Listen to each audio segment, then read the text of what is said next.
পুলিশদের ঘৃণা করবে সাধারণ মানুষ, বিবেক সম্পন্ন বুদ্ধিজীবীরাও। আপনারা সবাই ভুলে যাবেন AK-47 মতো মারাত্মক অস্ত্র পাওয়া গিয়েছিল আসামিদের কাছে।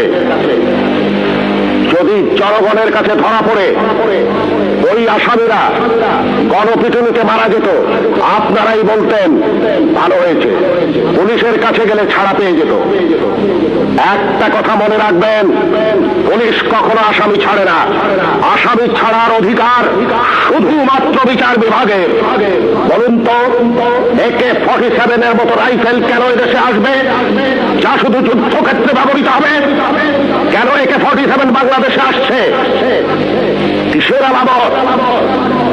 9 শুটার বন্দুক কেন টিসিবির মাধ্যমে হাজার হাজার বন্দুক সাধারণ মানুষের হাতে তুলে দেওয়া হচ্ছে? কেন? কে জবাব দেবে? এই 9 শুটার